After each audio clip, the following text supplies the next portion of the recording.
Hey, okay. Welcome everybody, and thank you for being here. If whatever here means in this context, but in this virtual space in which we're in, and this, you may know, is the first event of a newly founded Center for the Study of Religion. Professor Alison Forrestal and myself are both co-directors of this new center, and it's the center of the Moore Institute. And so I'd like to first, to start things off, hand over to Professor Dan Carey, who's head of the Moore Institute, which is like one of the kind of um, the most important supports within this university for people working within researching within the humanities.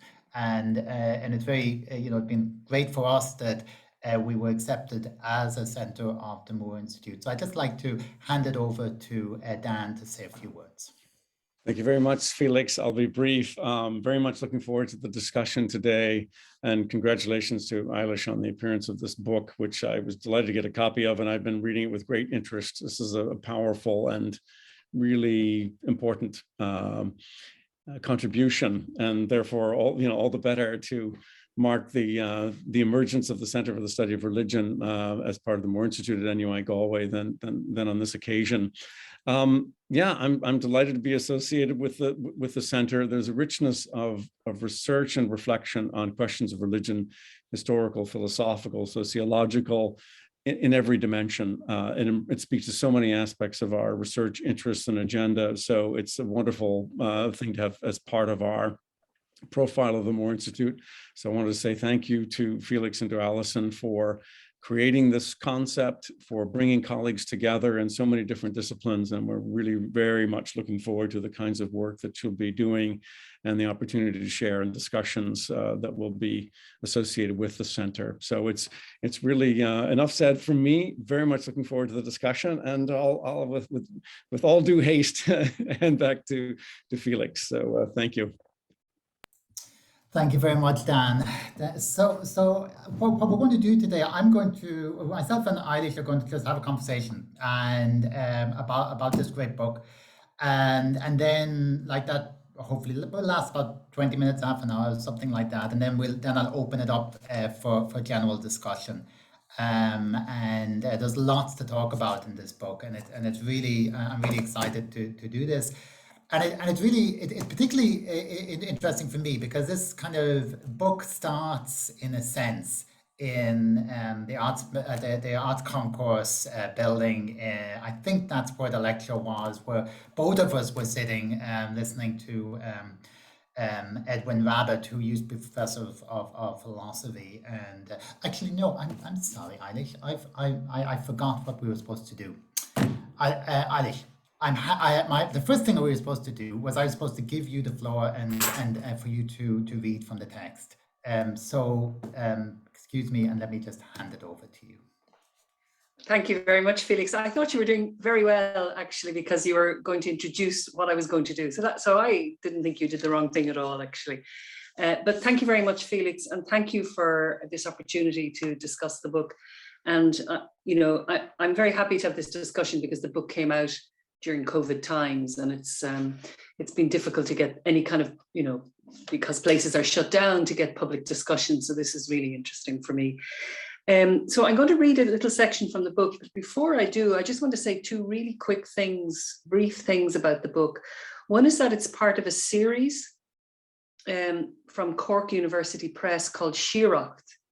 And the idea of the series was to invite authors to take a topic that's somewhat controversial and argue a position towards kind of providing an alternative vision or a yearning for a new Ireland. So the series encourages writers to be somewhat polemical and visionary. So it's an invitation really perhaps to step a little bit outside the normal scholarly way of writing and thinking and producing work. The second thing is that in the book, I draw a lot on my own practice in Soto Zen. I have a practice in Zen Buddhism. And so given the parameters of Siaracht, the series, I was able to speak in the first person quite a bit. So there's a lot of personal stories in the book. And this story that I'm about to read is a story which Felix was beginning to describe, which arose from being in a philosophy class in 1985 or something like that. And the discussion was about Hume's bundle theory of things. And Hume, who was an Enlightenment philosopher, wanted to argue that things did not have an essence, that they were made up. So he was arguing against the Christian tradition. And his argument was that if you take anything, and our philosophy lecturer, Edwin Rabbit, held up an imaginary tomato, and he asked us to strip the tomato away, its, the qualities of a tomato, its color, its taste, its shape, its texture, and what would be left. And he asked us, would there be a shivering essence of tomato left? And the answer, of course, was no, there wouldn't be. So Hume then kind of went on to say, and thus it is with all things. So this was a big moment for me as a student of philosophy. I was shocked. And so the story I'm about to tell, which I read from page 74 to 75, is what I did with that story and then how it relates to the Buddhist idea of non-self, which is a foundational idea in the book.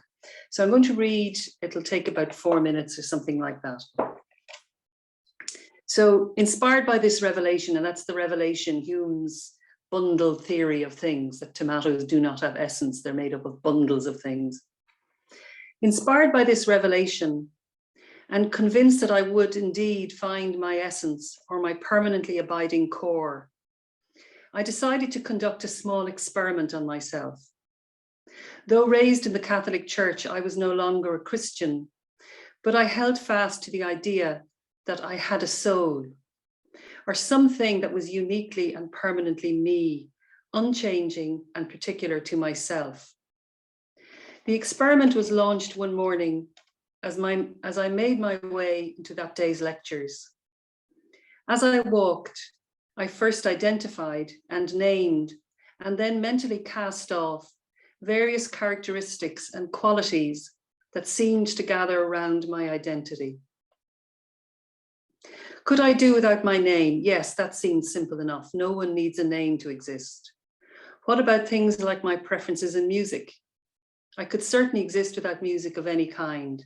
It was not essential to my identity. What about then my hair color, the fact of body hair itself, my body shape, my limbs? What about my family background, or the fact that I was a student of philosophy? Surely none of these constituted my essence. I mentally stripped them all away as I walked along, and it seemed quite easy and enjoyable to be playing around with Hume's bundle theory. I imagined these superfluous bits of myself floating off in the canal that ran alongside my route out to the Atlantic Ocean. After some time, however, I very abruptly hit a terrifying space. I confronted a complete nothingness, emptiness. It seemed to me, devastatingly so, that I was just a bundle of tags, habits, inherited beliefs, bodily bits, thoughts and memories, scraps of language, and bucket loads of prejudices and emotions, all strongly felt, but all very unstable. I didn't seem to exist. It felt as if I had, in fact, annihilated myself. Having stripped away myriad qualities and parts constellating around my identity, there didn't seem to be anything left at all. I failed to locate my essence. What this amounted to then was a feeling that I didn't, in fact, exist. The experience was, of course, deeply disturbing. Assuming that I was the only person who didn't actually exist, I kept this discovery to myself. No one else I knew seemed to be troubled by a similar absence. My non-existence, moreover, seemed shamefully, and naturally I worried a lot about it and feared others would somehow discover it too. Stuck still in a Judeo-Christian worldview, it was not a cause for celebration or an exciting discovery. Coming to Buddhism years later, hearing the kinds of words spoken by a Tibetan monk who I talk about previously in the book, it became clear that neither my experience nor its outcome were unusual and certainly not shameful. Had I known about the concept of dependent origination, a core Buddhist idea, which I expect we'll be talking about again, I might have understood that while I experienced myself as empty, I might also have understood that I was filled with the entire world of my experiences since birth and before birth. I was by no means empty or void. In mentally breaking off the connection between myself and, for instance, my name as some kind of essential identity maker, I failed to see that my given name was one rich and bountiful cause and condition of my existence, no less valid because of its instability or because it did not create a stable I.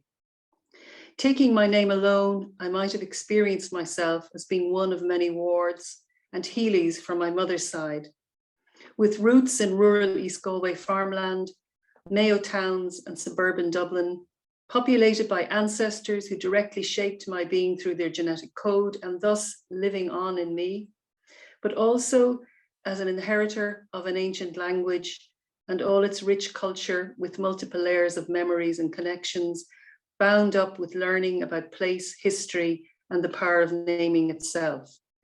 I was fully and deeply connected to all of these, past and present. I carried their traces coming together in my body in that particular instant, and they co-constituted who I was. I was and am dependently originated, not separate from any of those causes and conditions. Myself is thus constituted by fathomless relationality and by the social. This is the ground of being, according to Buddhism, how things really are.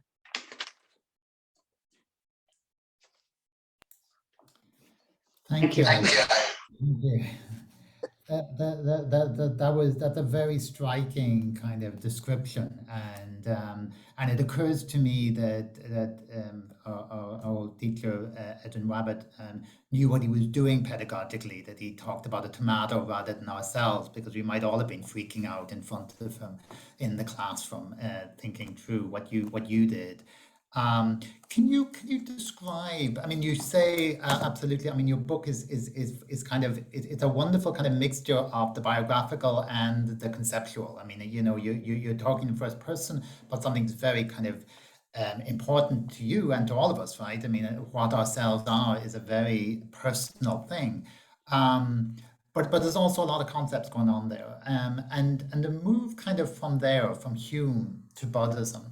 Can you kind of tell us how that happened for you, and what was that passage, right? You know, from the kind of the bundle theory and that experiment that you went through to finding the Buddhist kind of response to that phenomenon. Yeah, I mean, it wasn't a linear path by any means. It's not that interrogation of myself and the canal led me to Buddhism. Although I think possibly the fact that I was willing to do that kind of inquiry on myself made me, you know, I guess susceptible to a Buddhist kind of inquiry. But I began a formal Zen practice in Galway about 5 or 6 years after that, in the Soto Zen tradition, and continued with my academic career. And, you know, but my research, my academic topics had nothing at all to do with Buddhism. My background is international relations and politics. And in time, I became affiliated with San Francisco Zen Center, so about 15 years ago. And it was there that I met people who described themselves as practitioner scholars, academics who are also practitioners of Buddhism, who integrated both. And I met lots of other people in various professions, social workers and gardeners, all of whom were bringing, you know, the Dharma or Buddhist teachings to bear on their professional lives as well as in their personal lives. So I began to attempt to integrate at that point. And I developed a course, a module called Buddhism, Politics and Society, which I taught for many years in NUIG. And I also began to develop a research topic. I published an article on international political theory and Buddhist accounts of solidarity. So I was attempting to integrate both of these strains, both my personal practice and my professional life. And it sort of really only came together properly in this book, I would say. And probably really only since I took early retirement, and this has also allowed me be a lot freer in a way in terms of my writing and thinking and the integration process, because I'm not a Buddhist scholar. I don't have a scholarly background in Buddhist thinking. I come to it as a practitioner now, about 30 years of practice.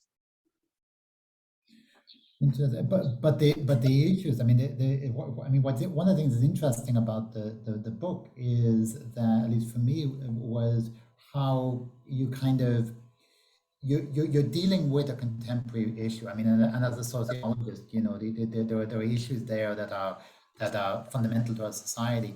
But you're drawing on, your personal experience of Buddhism, and also on a tradition that goes back like 2.5 millennia, to a very different world, both kind of culturally, historically, and in so many different other ways.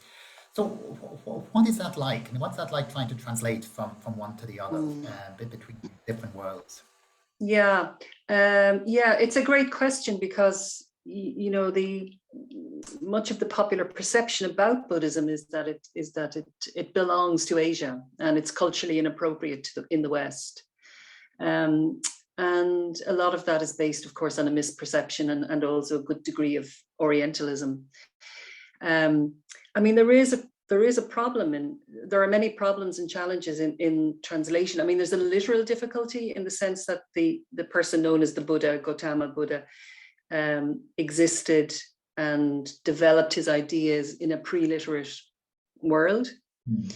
And his ideas were committed to in an oral tradition.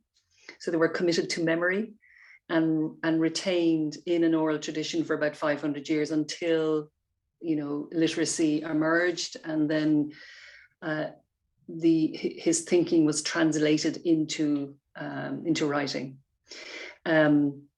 So there's a challenge with literal, the literal translation and then the interpretation of thinking of a person, from 2,500 years ago. And so, but I've taken a lot of shortcuts, if you like, in the sense that I rely on secondary sources. I cannot obviously become a researcher of these primary texts. I would need to, bone up on the languages, and that's just not a possibility really at this stage of my life. Nor I think would it be terribly useful, because what I'm interested in really is Buddhism in the West. And its usefulness for us in the West, and a dialogue between our lives in the West and Buddhist thinking. So I rely on fairly established scholars and teachers and practitioners who publish. I rely on their work.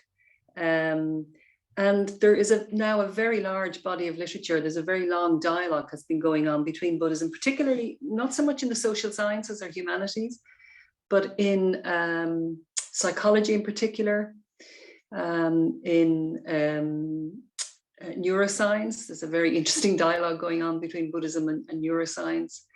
In other areas such as, the arts, expression, the creative arts. But there's also, particularly in the United States, and again, my affiliation is with what is a form of basically American Zen, essentially, although it's now also in Europe.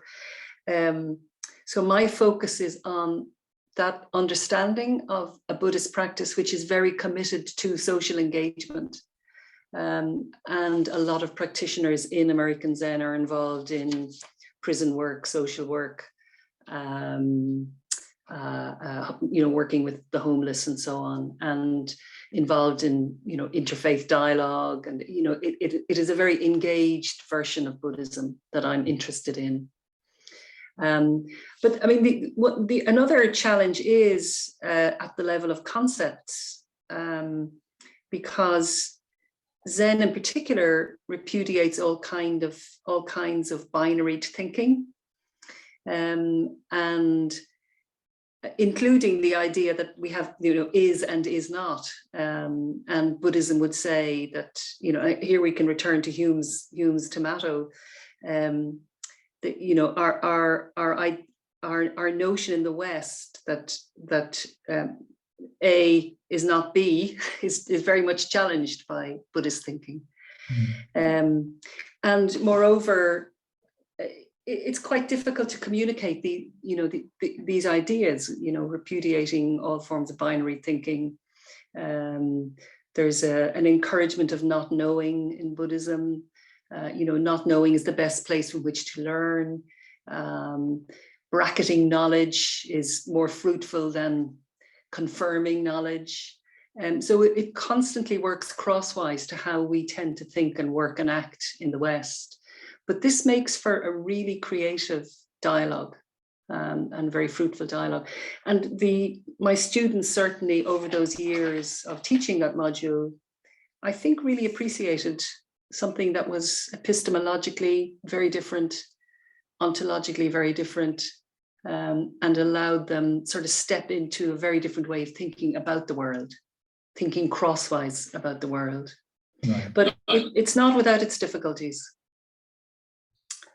Indeed, because that's one of the things as I see it in the book, I mean, to say it in a negative sense, that one of the things you point out is many ways in which Buddhism is appropriated, takes it kind of abstracts it from what you call the ontology and ethics of Buddhism, right? And is that kind of the difficulty that we're dealing with an ontology and ethics that is in a way at cross purposes with the tradition in the West? That, but also even take a concept like solidarity. It's this is a concept that we don't have any difficulty with the concept. We may have difficulty in how it's manifest, for instance, in public policy. Well, how can you manifest a notion of solidarity as a collective commitment in public policies or social policies? But the concept of solidarity doesn't really exist in Buddhist thinking. So you have to find a proxy for that concept. And in the case of solidarity, I think possibly the closest concept in original Buddhist thinking is the concept of compassion, which inheres in our humanity by virtue of the nature of being. And I've lost my train of thought. The first part of your question was a little bit different. I'm sorry, Felix. Could you remind me what the first part of your question was? No, I mean, it was what you've just started to articulate. I mean, that kind of, that there's an ethic and an ontology there, that even the words, that for like our ethical questions, like we'll say solidarity, what does that mean? The words don't exist in Buddhism, and vice versa, right? And so that's part of the translation problem. Yes. So the challenge then is to find proxies, and also to accept the Western, if you want to have a dialogue, then you have to find a common ground in which to communicate these ideas. So, but that is part of the process of translating, is that continuous dialogue, the shifting ground of meanings of all of these concepts and interrogating them. But in terms of ontology, but I do think that the most profound challenge is at the level of ontology. The Buddhist rejection of the notion of a self as a permanent, stable, solid entity with some kind of essence that may be constant and continuous and transcends the body and so on. The idea of the soul, essentially, we could call it a soul. And I think this is a very challenging difference. This is a profoundly challenging difference. And all the more so today, I guess, given the kind of what you diagnose as the kind of the neoliberal self, right? And you have that acronym CARP, right, to talk about it. I mean, could you kind of talk about that and how that kind of, because part of what, if I understand what you're saying in the book, is that Buddhist thought gets appropriated but misappropriated in the context of this very the not only substantial concept of the self, but also a very, in the way you articulate, a very unhealthy concept of the self. Yeah, so the book really was sparked by my concerns about what was happening us as humans under conditions of neoliberalism. As the state. So I'm assuming most people here will have some understanding of, neoliberalism can mean all kinds of things. But so I'm talking about the shrinkage of the state, the emergence of market principles as the defining principles for redistributing all goods in society, diminution of solidarity, shrinking of the welfare state to some kind of minimalist provision for the poor, and so on. So, and this is the only game in town, basically, at the moment, in terms of how, not just in the West, but globally, how we organize our societies and our polities. And I was becoming increasingly concerned about the impact this was having on us as humans. So, and I, came upon this literature of critiques of the neoliberal self. So it was the realization of the increasing embeddedness of this neoliberal self that kind of sparked the idea for the book, because it seemed to me to be principally the neoliberal self, principally is a self from which the social has been evacuated. So I came up with an acronym. I did basically it's a literature review, which is kind of short, and so it's a synthetic exercise. And I decided to come up with an acronym, which is always a handy way of describing a condition. And the acronym I came up with was CARP.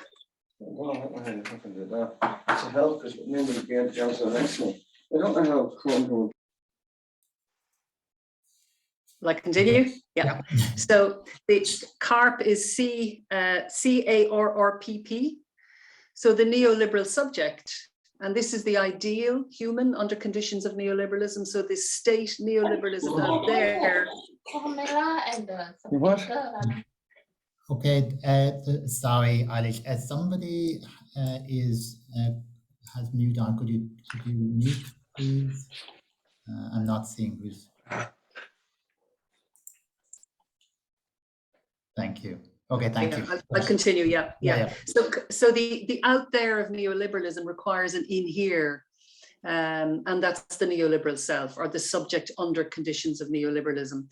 And I make the case that it's like an ideal type, and it's not to say that all of us inhabit these qualities or characteristics, but they operate as social norms very powerfully, particularly in relation to the young, who have, anybody under the age of 25 or 30 has known nothing but a neoliberal world. So it's and I found that it was really difficult for students to imagine any other kind of world. And these values of neoliberalism, they had internalized, pretty extensively in their own lives. So CARP so the neoliberal subject is competitive, autonomous, resilient, responsibilized, perfectible, and always positive.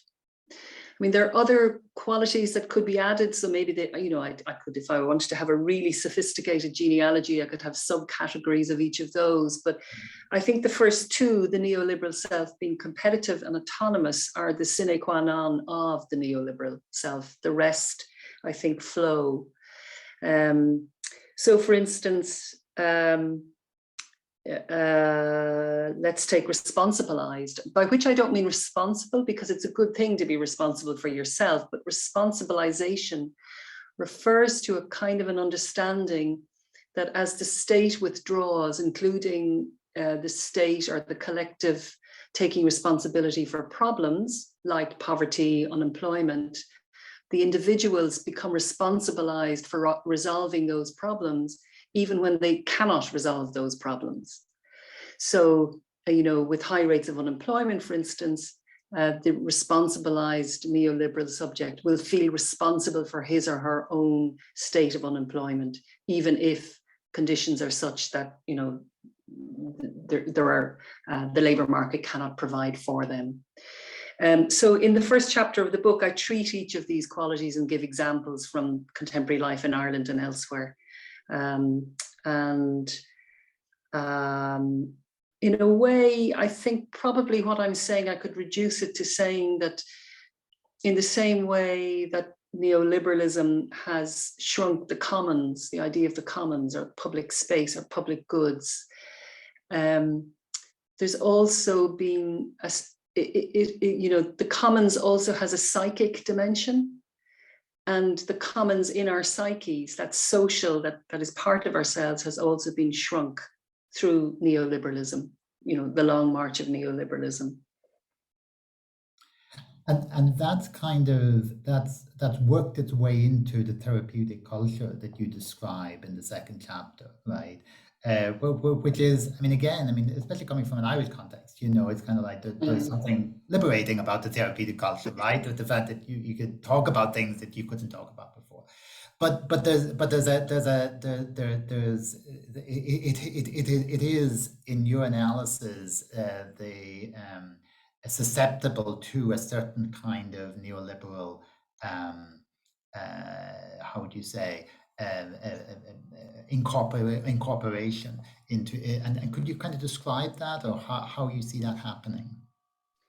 Yeah, one of the things I wanted to be really kind of nuanced about was that this is not a critique of, for instance, psychotherapy or the psychological professions.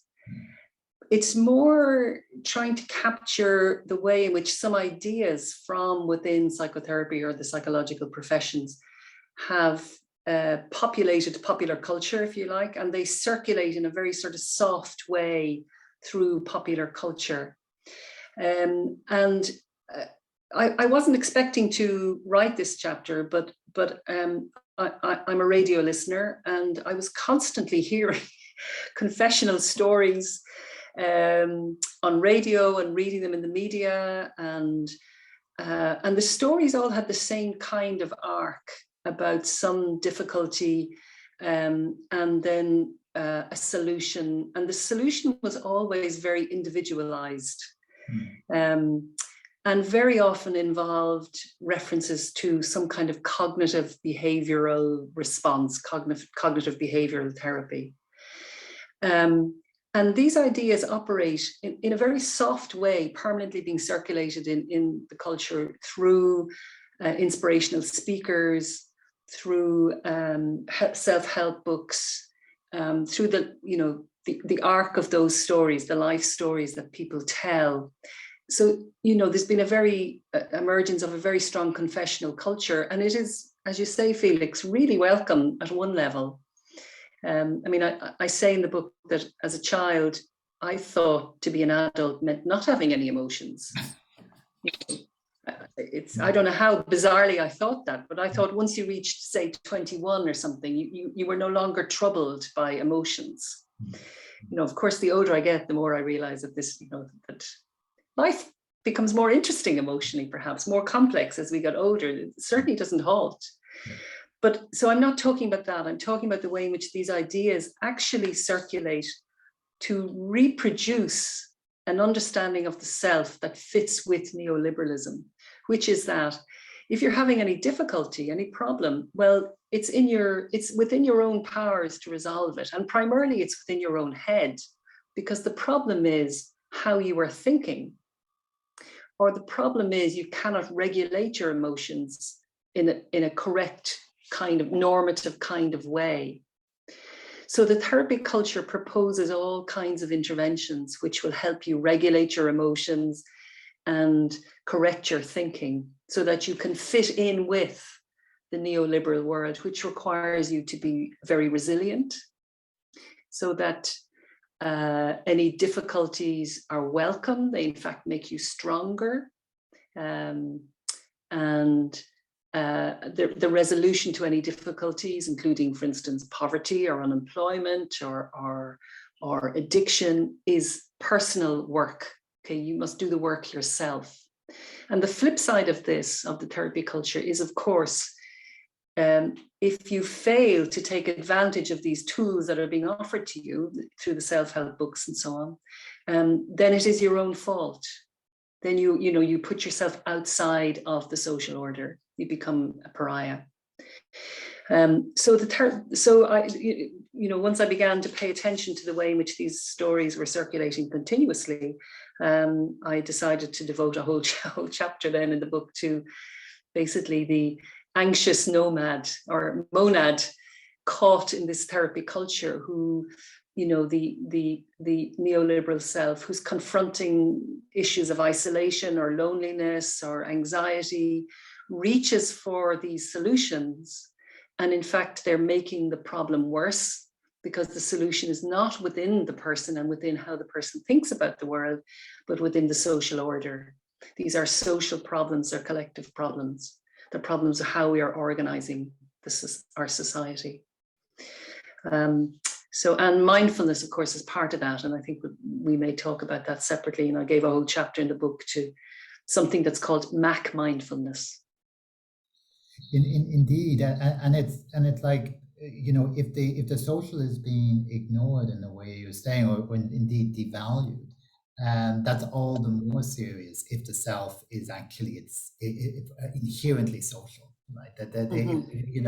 And that's, I mean, as I understand it, the Buddhism gives us a concept of the self, as you explain it, that will explain why it is or how it is that the self is social. You talked in the bit you read about, your family and all the kind of all of that kind of ancestry, if you like, as part of who you are, and all for the rest of us as well. Each of us has that kind of, if you like, as opposed to a monad, as something individual, isolated, are really kind of, if you like, almost like a nexus of different relations. I mean, can you speak to that? I mean, what is that? In what sense does Buddhism allow us to think that social self?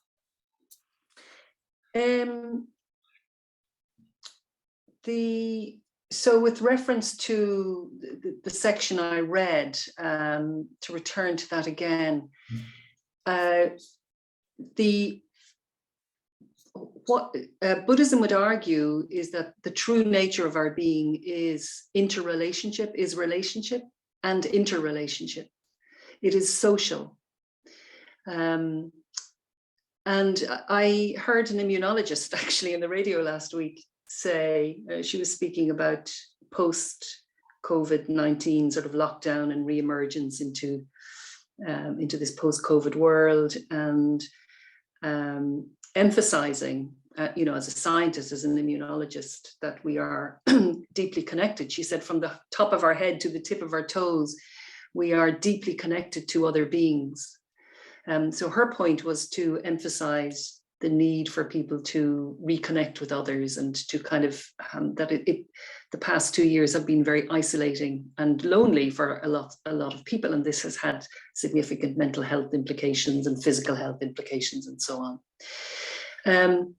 So the idea, the Buddhist idea of dependent origination, which is the idea that we are not isolated, individual, autonomous beings. We interbe with other beings, and not only other beings, but also the physical world, rocks, stones, the sky, the weather, our ancestors, and so on, animals, plants.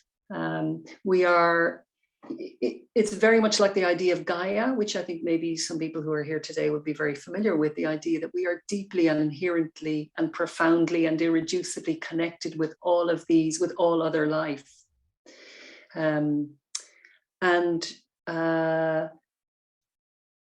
So this is why I chose to concentrate, this is why I chose to bring Buddhist thinking on the self to bear on discussions of neoliberal self, rather than, for instance, thinking about the internet and its impact on neoliberal self, which, I mean, I barely talk about the internet in the book, but many critics of the neoliberal self will talk about the way in which the internet is creating very isolated individuals, allowing people kind of remain anonymous, engage with the virtual world rather than the actual world, and that the damage this is causing to young people in particular at all kinds of levels.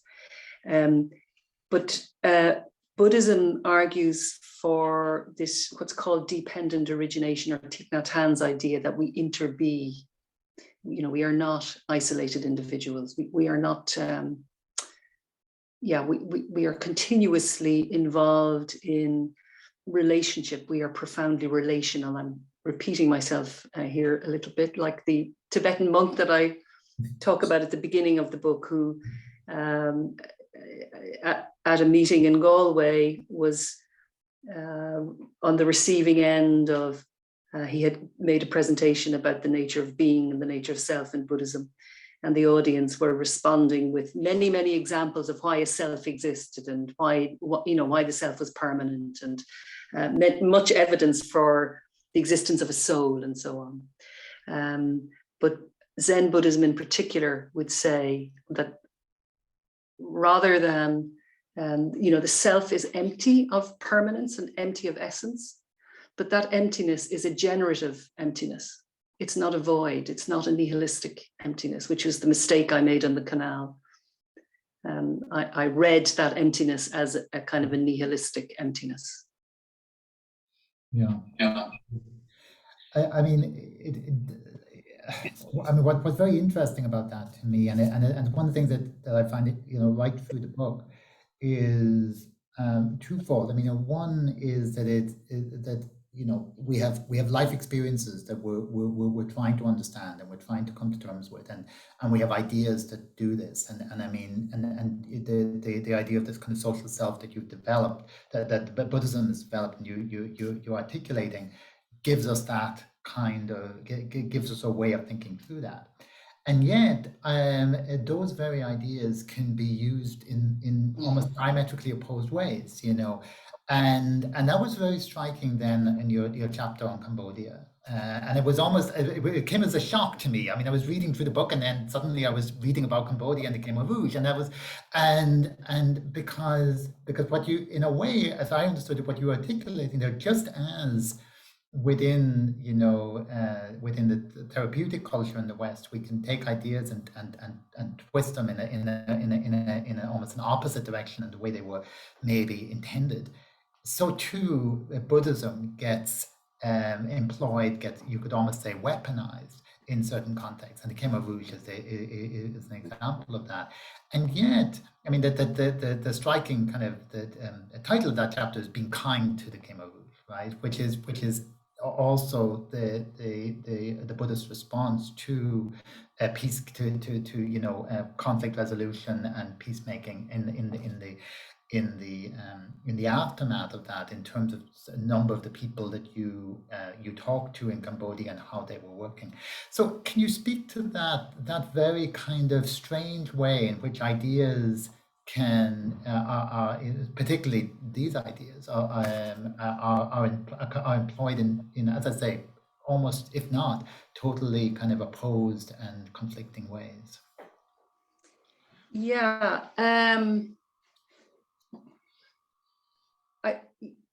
I guess one way of thinking about this is maybe to say a little bit more about what happened in Cambodia, because one of the strangest things, apart from the horror of the genocide in Cambodia, was the fact that this was a profoundly Buddhist culture. And for many people, this was simply unthinkable, really, that a Buddhist culture would produce one of the worst genocides of the 20th century. And the Khmer Rouge, as soon as they came to power, began killing instantly. Within hours, the killing of the population began and continued for over 4 years. And so I read quite a number of people who are experts on the Khmer Rouge, trying to understand the emergence of the Khmer Rouge from within this culture. One of the explanations, of course, is that this was a pre-literate society, very poor, had experienced many decades of war, very brutal war. So the cultural life and family life had been very disrupted for a very long time, very corrupt regimes, trust had been lost within the social order. So all of those are kind of explanatory factors from within the social and political order of Cambodia. But also the Khmer Rouge themselves, who were communist Maoist inspired, used some ideas that were deeply embedded in Cambodian society from Buddhism. So for instance, they used the idea of non-self as a way of encouraging the killing of individuals. So, well, if there's nobody to kill, then, you don't have to worry too much about it. If there's, and they used other ideas like mental training and discipline, again, to encourage those who were doing the killing. And they used ideas about karma, the idea that if you have bad luck, it's because of something you did in the previous life. So they weaponized, as you say, all of these ideas in order to support or provide, or somehow legitimize or give some sort of legitimacy to the killing. But on the other hand, the population had no way of resisting the killing anyway. So maybe that argument about Buddhism's implication it's an interesting argument, but I think the population had no way to resist in any event. So there's an American writer called Peter Hershock, who has written a lot about Buddhism as in the context of a globalized world. And he talks about, that Buddhism doesn't and cannot and probably never will give us a grand theory, a grand political philosophy. It will not give us a theory of government. It doesn't have anything to say about human rights per se. But what it encourages continuously is a profoundly ethical base of moving forward. And Peter Hershock talks about values and intentions. And guiding actions being guided by the values. What are the foundational values and what are the intentions? So though the Khmer Rouge used Buddhist ideas and emerged from within a Buddhist culture, the values of the Khmer Rouge were entirely violent. Entirely and completely from the beginning. Their intention was to create a social order to sort of a ground zero idea. And if that meant killing off, a third of the population, then that is how it would be achieved. So the values and the intentions of the Khmer Rouge as a very violent force that they took power by force in a coup in the midst of a civil war and then implemented the regime, were very far removed from the kind of the Buddhist values and the Buddhist values of the culture. So it was entirely a perversion of those values. And you find the same thing in relation to the way in which Buddhist ideas were hijacked by the Japanese in World War II to refine, the killing power of some of their forces. The idea of no self was also used. The idea of no self was also used in the training of Japanese troops.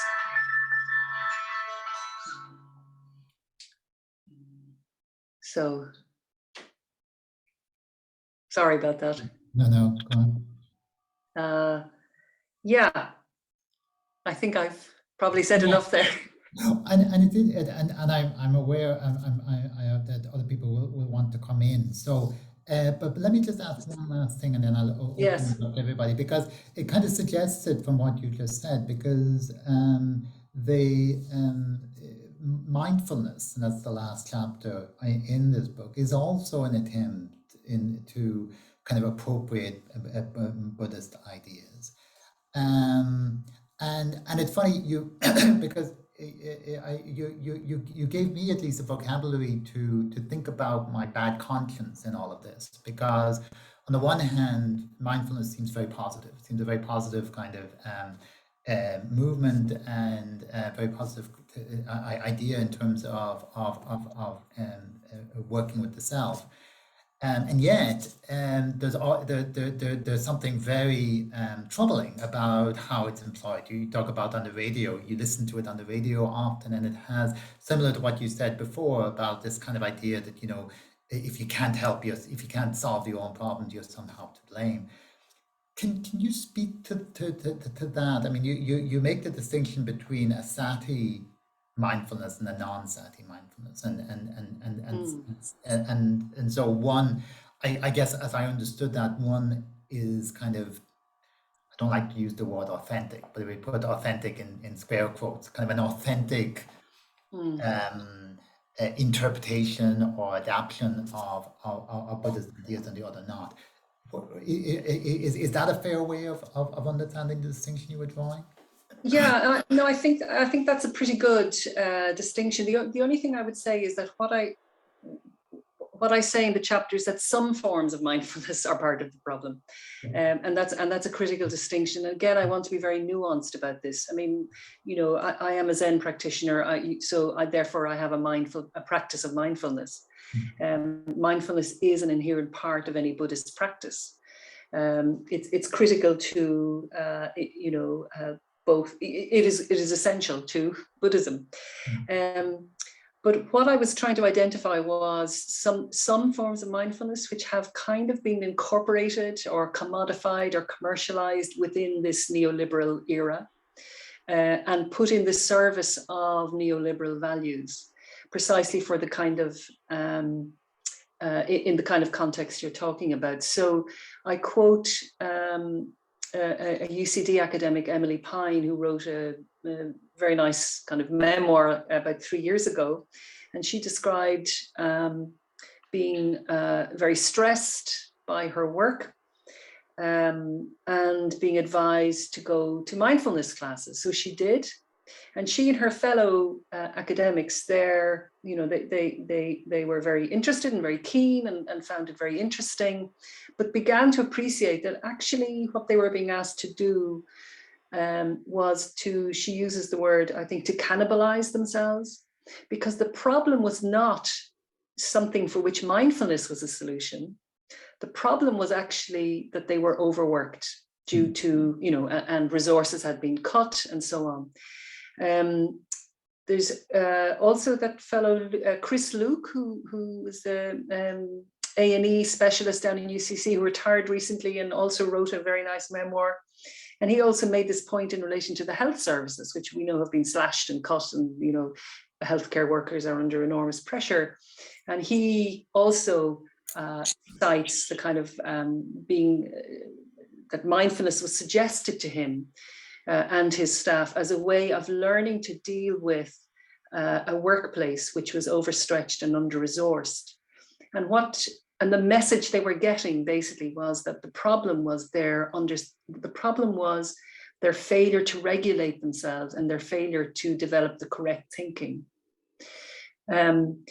So I mean, I try to be quite nuanced. The concept of Mac mindfulness, I think, is used to indicate that, the way in which it's commodified, and it's sold to corporations, and it's sold in workplaces, and it's sold to people working with the unemployed and the disadvantaged, as a way of encouraging them to develop correct thinking. So the way in which I distinguish it in the chapter is a kind of a mindfulness that's instrumental to some goal, whether it's to have better sex. I talk about an ad where People were offering mindfulness, and they guaranteed that your sex life would be better if you did this mindfulness course. So that's a very instrumental, unambiguous instrumental approach to mindfulness. Whereas within a Buddhist practice, the practice of mindfulness, the practice of sitting in a mindful way and engaging in a mindfulness is not instrumental. It is quite the opposite.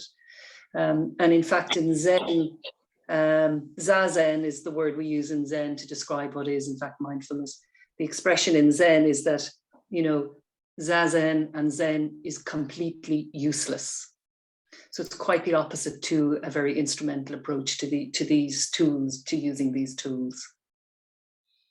Okay, great, wonderful. Well, I think that's a great note on which to stop our conversation for the time being, at any rate.